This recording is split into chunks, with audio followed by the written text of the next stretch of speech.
No, that's what to do is in a Mexican. It's a new show. Listen, welcome to Pete's Corner. I am Peter Soprano, aka the Sports God. To the right of me is D Money Dre. What's going on, people? Listen, we're going to be coming to you every single week on Wednesdays and Sundays to give you some betting tips, to give you some fantasy advice. Listen, we're just trying to make you some money. That's it. So, Dre, we're going to get right into it. Listen, this is a pilot show. We're trying to get people paid early. So, let's first give them the format. Every week, every Wednesday, and every Sunday, we're going to be give you our best bet, our top bet. Say, listen, this is going to be our lock of the week. We're also going to give you our secondary bet, and we're going to give you an underdog pick. A sleeper. Anybody that's a plus points, and if you're not experienced with betting, plus points means you're going to be at least doubling your money. We're talking about money line plus. Yes. So we're going to give you one of those each week, and just so you could keep us honest, we're going to be keeping track of that every week, so you can know if we're doing well, if we're doing shitty. Listen, you may want to bet against us, but I want to suggest that. But we're going to keep ourselves honest, so we're going to be making sure that we're on air, giving you all the records for everything. So a lot of shit happened last night that completely changed the format of what we're going to do today. So Andrew Luck decides to retire out of nowhere, and Lamar Miller tears his ACL, and he's going to be done for the year. In terms of now, we'll get to the fantasy purposes, the implications of this later, because we already got a couple questions about that. We'll get to those later. But in terms of betting on the Indianapolis Colts, betting on the Houston Texans, what do you look for now? Week one, Colts were already a 3-point underdog, right, and as they play against the Chargers. Right. And you look at the Texans, they were already a 7-point underdog as they go against the Saints. Does this change your thinking about how you're going to bet on those games? On paper, anybody would say yes. Me personally, I'm going to say no, only because it's week one, and you know, as everybody knows, when you guys are putting money on those games on week one, is that it's a super high risk because you don't know what you're going to get. You know, you can look into it and all that, but you know, like I said, after week one is usually when you'll get a better idea of how things might play out. Yeah. I mean, those weren't games that I was looking at, you know, in general. Yeah. But now with the fucking shit that's happening right now, I'm definitely not touching that. I'm not even going to look at it. So this is the thing. Listen, you're getting a replacement with Jacoby Brissett for Andrew Luck. You're getting a replacement of Duke Johnson, who's never really been a starter. I mean, do you think they can stand up to even keep these teams even, or do you think they're just going to be tanking straight down now?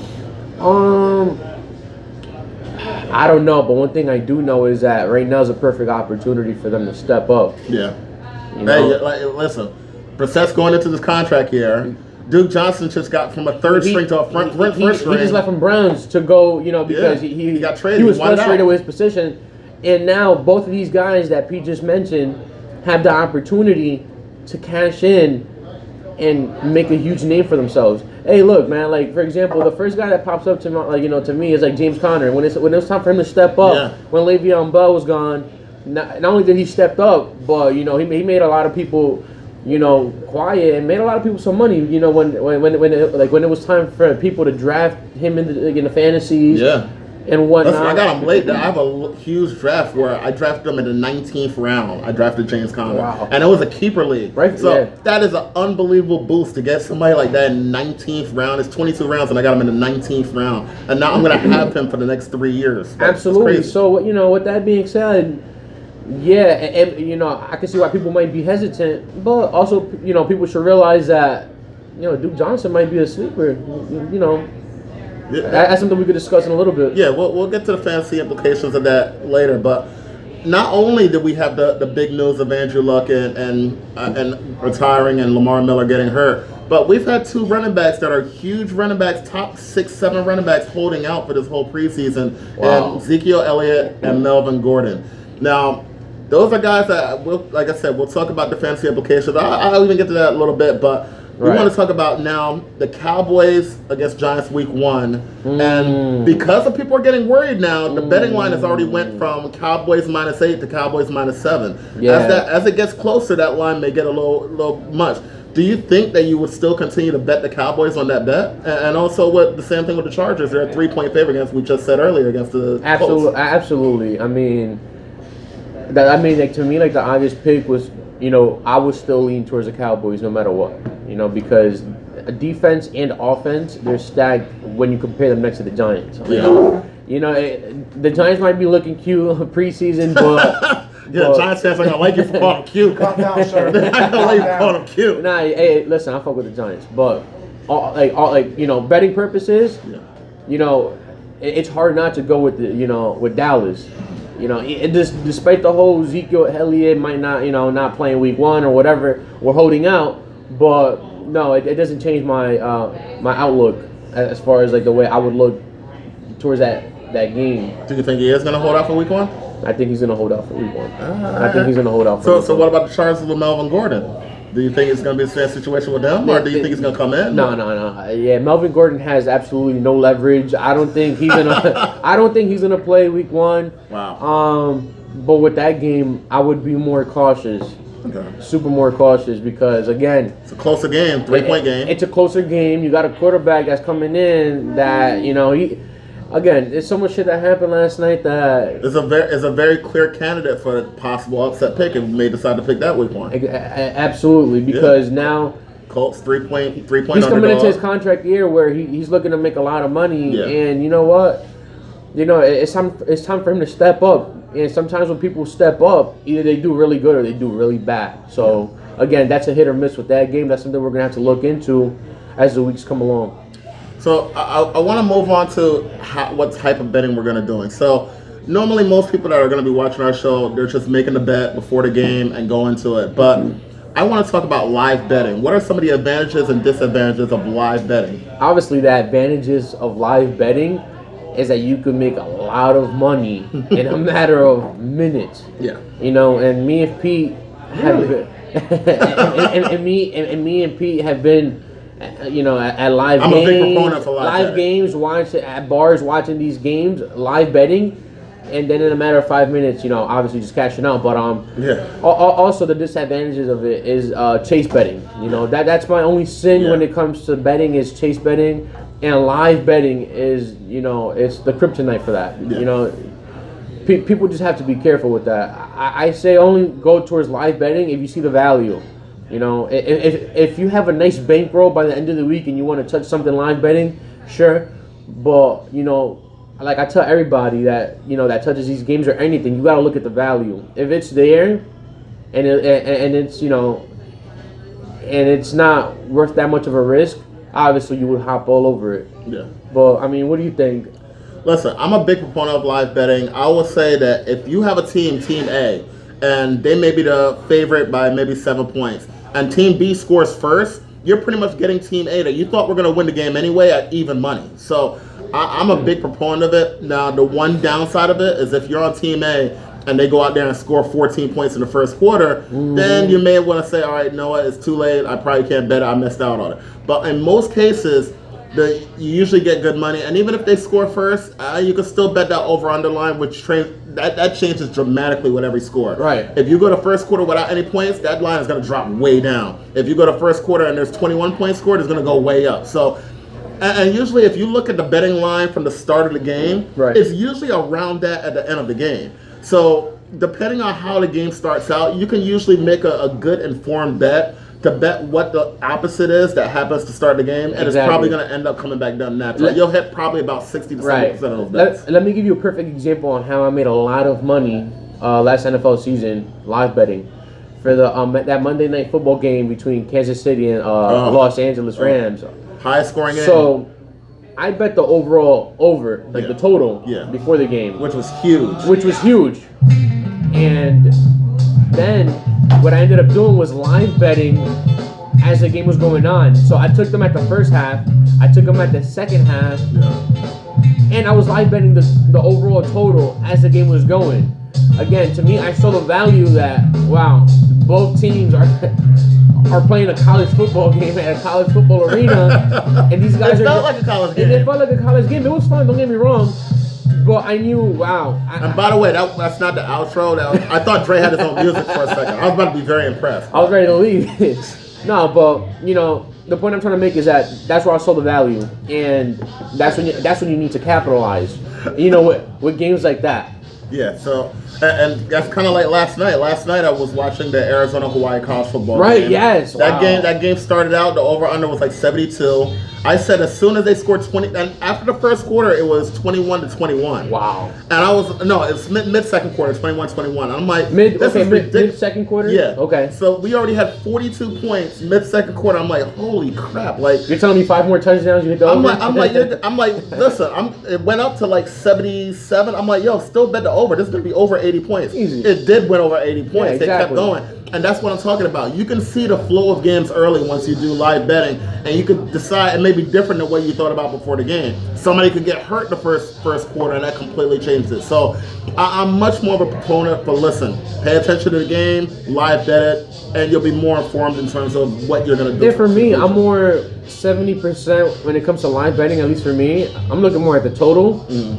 Like I said, that's something you could capitalize on. But obviously, if you see other components where you think you cash in, go for it.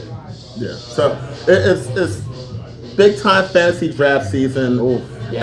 And everybody's draft starts probably today. It's gonna go for the next 10 days or so right into the season. Dre, I know you have a draft today. I have a draft at 4 o'clock today in a couple hours. So Same here. We've already asked on Twitter. There's a lot of people that send in questions. We got 10 or 12 questions sent in. We got a couple people that have live questions. Right. Dre, what are some of the questions you have for fantasy football this season? I mean, so I have one question. The main question, at least for me, is I got the 6th overall pick. Yeah. How should I approach that? And as I'm looking into the roster for the players that we have coming up, Yeah. obviously that it's at the running back pool is not that deep compared to the wide receivers. So how would you approach that?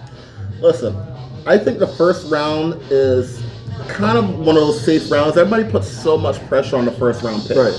I think the first round pick is one of the easiest picks to make because first and second round, you're gonna get a good player. Like Okay. there's a long list. True. It's the same guys that people are talking about. You got the big four that everybody's talking about with Ezekiel Elliott, Right. with Christian McCaffrey, with Alvin Kamara, with Saquon. So there's a big four that's usually going top 4. You pick any of the 4, you should be fine. Right after that, you got guys like DeAndre Hopkins. You got guys. If Melvin Gordon comes into camp, he'll be up there. You got David Johnson. You got all those guys in that middle tier that are going to be good picks. So I think for the 6th pick, you can just take whoever you wish because you have Gurley's, you have Johnson's, you have DeAndre Hopkins. I don't think it matters whether you go running back or wide receiver. I just think the more important thing is whether you go a wide receiver and a running back within those first 2 rounds. Right. I'm not a proponent of having, and there's a question about this that a little bit similar to this that we'll get to this later. I'm not a proponent of going wide receiver and wide receiver, Okay. just because I think the wide receivers are very deep this year. Yeah, they exactly. They go about 25 deep. The running backs go about 15 deep. So would you do running back? Oh yes, I would definitely. If you can get 2 good running backs in that first 2 rounds, Right. I'd definitely go up Okay. because I think when you pick in that 3rd, 4th round, you might not get a good running back to be your number 1, and you may get an okay to be your number 2. But I would really try to go running back if you can. If not, definitely get 1 wide receiver and 1 running back. I would not go 2 wide receivers if I could. Gotcha. I mean, obviously, I'm not going to give my strategy because I'm sure there's a couple of people watching right now that's in my league, though. But that's something I'll definitely will be keeping in mind. So we got a couple questions from Twitter. We want to get to those real quick because we don't want to go too long today. Usually our show is probably going to be about 15 minutes. Yeah. But we're going to go a little bit longer today because they do. Yeah, today's an intro, So the first questions off Twitter is Jameis Winston, Josh Allen, or Lamar Jackson. What's the better chance to get a top 5 production? Now, first of all, I don't think any of those guys are going to be in the top 5, to be honest with you. I think they have a chance to be in the top 10. Of the 3, I would say Jameis Winston probably has the best chance just because he has a lot of good wide receivers there and a lot of good tight ends with Mike Evans and Chris Godwin, and he also has Brait and O.J. Howard, so he has a lot of good weapons there. You look at Lamar Jackson, most of his production is going to be off running, which is good for fantasy, Right. but it leaves you open to get hurt. And he's a person I think is going to run about 15 times a game. And if you're a quarterback running 15 times a game, I'm not a proponent of that. So I'm not really a big fan of that. And then Josh Allen, I think he needs more weapons there and a better offensive line. Right. So if I had to go with it, I would say Jameis Winston is the guy to give the highest production of those 3. I agree. I completely agree with you, man. I think James Winston, this is a season where it's time for him to also step up. Compared to last season with everything that happened, again, Lamar Jackson is going to be more of a running game for him. Again, fantasy-wise, it looks good. You know, who's the other one? Josh Allen? Yeah, Josh Allen. Like you said, I think he needs more weapons, a better offensive line, you know, and I think the kid's going to be great within, like, the next 2 seasons, but not now. And who's the other one? Oh, Josh Allen, Winston, and Lamar Jackson. Winston. I mean, if you had to pick between those, honestly, I gotta go Winston. Yeah, I gotta go Winston. Yeah. And we want to try to speed up, so let's get to the rest of the questions because we got a lot to get to. So, better running back by committee targets in 2019. They have Miles Sanders better than Sony Michael. Now, a lot of people will pick Sony Michael. Sony Michel. So yeah. A lot of people like him. He had a great year for the Patriots last year. The problem I have with him is they drafted a running back early in Damian Harris from Alabama, so they have another running back there. And James White is always on the field for passing down. So they have so many backs there. I don't like him as much as I did last year. You look at Miles Sanders from Philadelphia Eagles. He's a guy who they drafted high to be their back. You can tell that. They had Jordan Howard there. He's the only one that's really going to take any time from them. But he's the guy. You can tell he's going to be the guy. He's running a lot with the first team right now. So I will say Miles Sanders is the better guy. In terms of running back by committee, if you want a second guy in a committee, you can look at Deion Lewis. You can look at obviously Tariq Cohen from Chicago. Right. Yep. So the guys that come on the field for either goal line, like a Latavius Murray, or come off of passing downs, like a Chris Thompson, those are the guys that you want for running back by committee guys. Yeah. Now, I mean, if we had this last week, I would have said yeah, but you know one name that comes to mind is Dalvin Cook.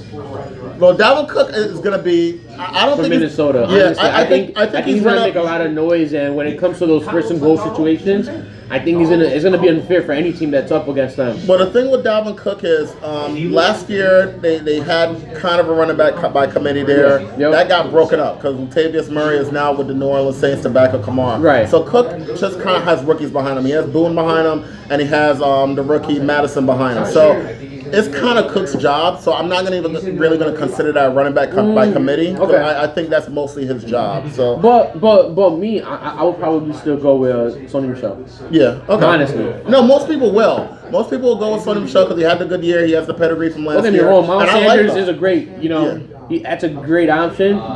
But again, even if you went with Sony Michel, you can't go wrong. You can absolutely not go wrong with that. All right, so now my boy D Brown Dan from Philly. Yeah. He sent in a message at number 4. Do you go with Zeke? Do you go with Hopkins? Or do you go with Bell? Honestly, I would probably at number 4. I would probably go Hopkins. Okay. I'll probably go, Hopkins again.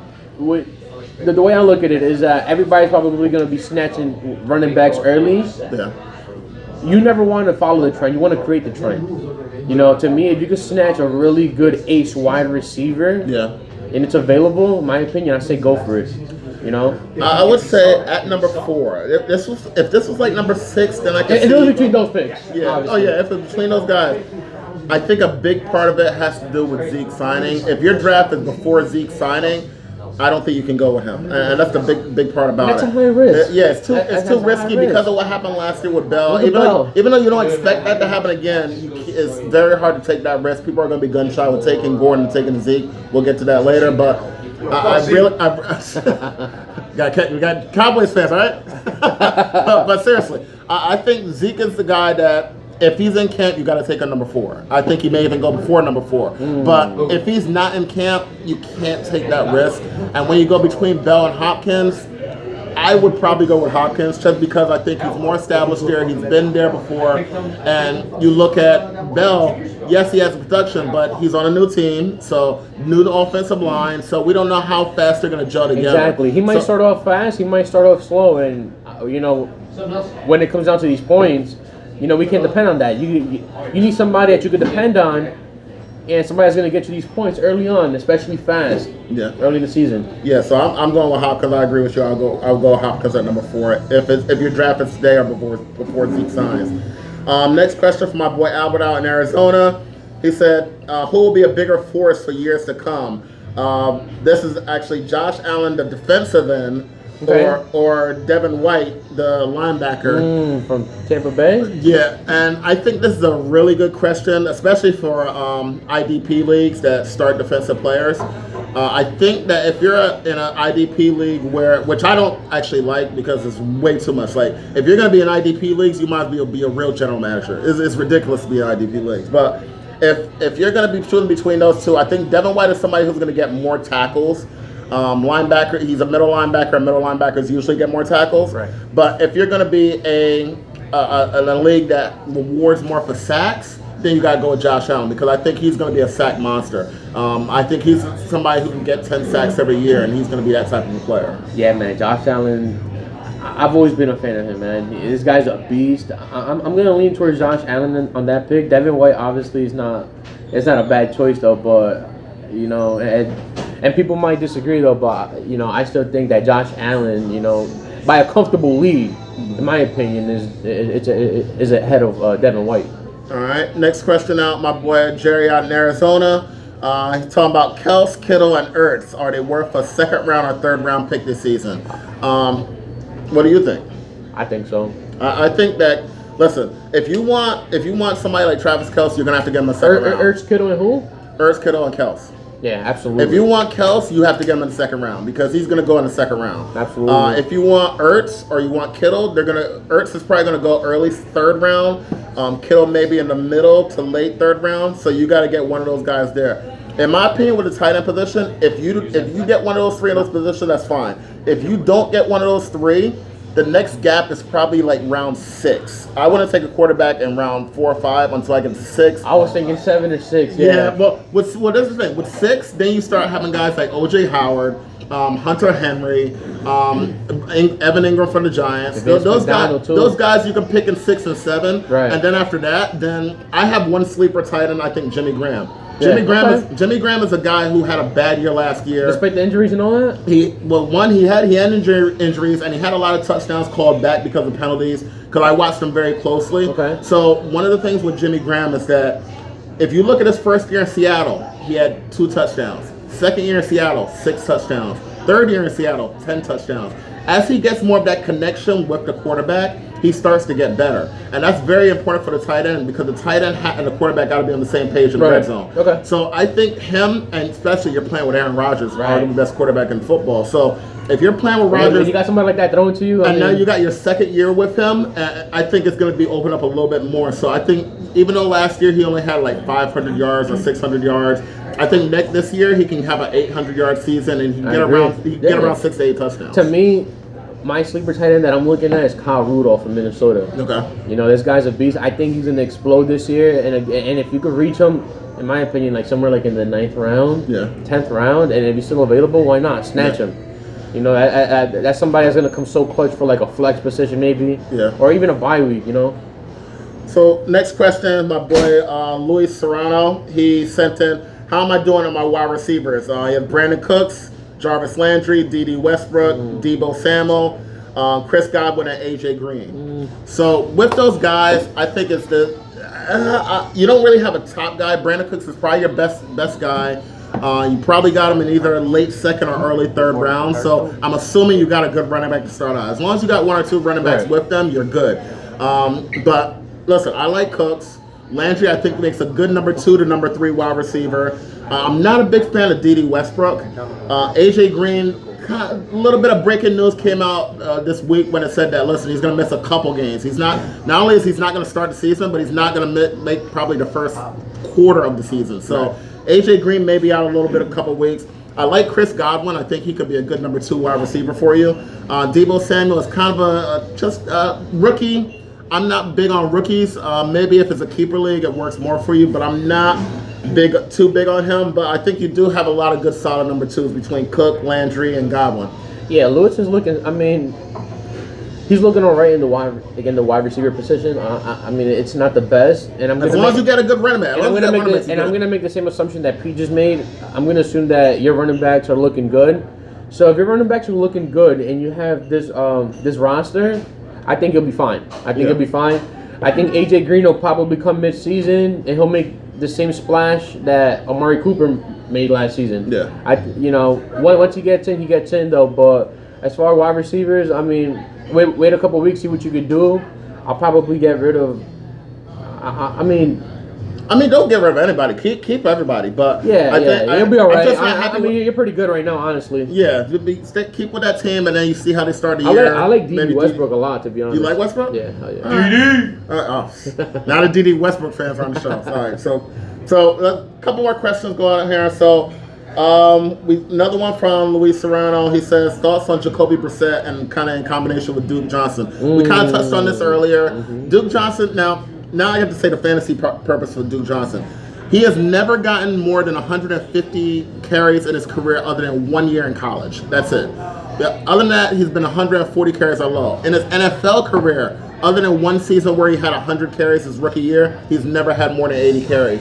So it's going to be a real test to see if he can carry the load. I don't know if he can carry the load to have a big fantasy impact. The guy that I compare him to is Theo Riddick. I think Theo Riddick is... Listen, he's a little bit bigger, about 5-10 pounds bigger, but they're pretty much the same size. They both are very good pass catchers out the backfield, but they aren't good at running through the middle. So in terms of Duke Johnson, I think that you should draft him maybe in the 6th, 7th round. I wouldn't go too high for Duke Johnson. Yeah, I wouldn't go too high for him either, even though that's another potential breakout, for this upcoming season. He's a wild card. Exactly, You know the saying, be careful what you wish for because you might just get it, and he got exactly what he wanted. Yeah. Unfortunately under certain unfortunate circumstances, but like Pete said, sometimes somewhere around like the 7th, 8th round, I think he's definitely if he's available and you're looking good, I'll say snatch him because again, it's time to put up or shut up. You got what you wanted, and we all know he's a good running back. Yeah. But so. I think it's worth it. All right, 2 more questions to get to. My guy Eric Whitfield from up there trying to say, opinion on drafting wide receiver with the 11th hole in the 12-team draft.